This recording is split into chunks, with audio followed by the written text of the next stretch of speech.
పార్వతీపురం మన్యం జిల్లా సాలూరు పట్టణంలో అయితే విషాదకర సంఘటన చోటు చేసుకుంది. సాలూరు ప్రభుత్వ ఉన్నత పాఠశాలలో అయితే ప్రహారీ గోడ కూలి ఓ విద్యార్థి మృతి చెందిన సంఘటన కలకలం రేపిందని అయితే చెప్పొచ్చు.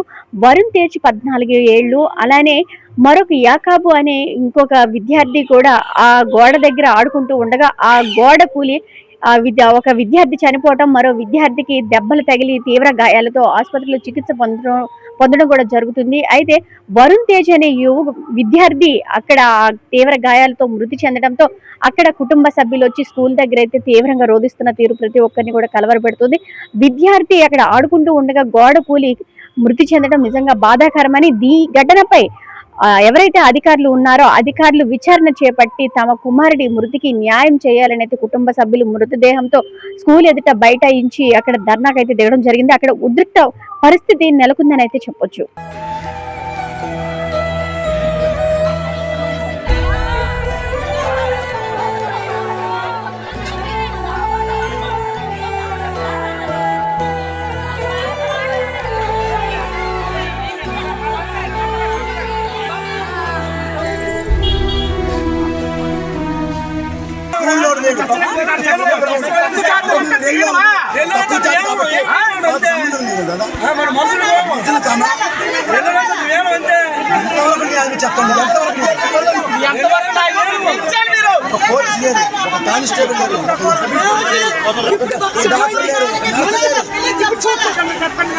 కుమారుడు మృతి చెందడంపై కుటుంబ సభ్యులు అక్కడ తీవ్రంగా రోధిస్తున్న తీరు ప్రతి ఒక్కరిని కంటతడి పెట్టించింది. అంతేకాకుండా ఉద్రిక్త వాతావరణం కూడా నెలకొందని అయితే చెప్పొచ్చు.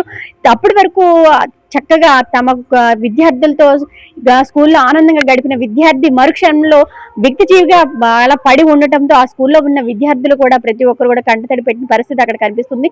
ఈ ఘటనపై అయితే గిరిజన శాఖ మంత్రి గుమ్మడి సంధ్యారాణి కూడా స్పందించారు. ఈ సంఘటనని విద్యాశాఖ మంత్రి నారా లోకేష్ దృష్టికి తీసుకువెళ్తానని, విద్యార్థి తల్లిదండ్రులు ఎవరైతే ఉన్నారో వాళ్ళకి న్యాయం చేస్తానని కూడా ఆమె హామీ ఇవ్వడం కూడా జరిగినట్లు అక్కడ తెలుస్తా ఉంది. ఏదైనా సరే ఇటువంటి ఏవైతే ఉన్నాయో స్కూల్ భవనాలు ఇవన్నీ శిథిలావస్థకు చేరిపోయి అధ్వానంగా ఉండేటప్పుడు కొంచెం పర్యవేక్షించి విద్యార్థులను అటువైపు వెళ్లకుండా ఉండి తగి జాగ్రత్తలు తీసుకొని ఉంటే ఇటువంటి ప్రమాదం జరిగి ఉండేది కాదు అని అక్కడ స్థానికులు కూడా చర్చించుకున్న అంశం కూడా అక్కడ కనిపిస్తా ఉంది.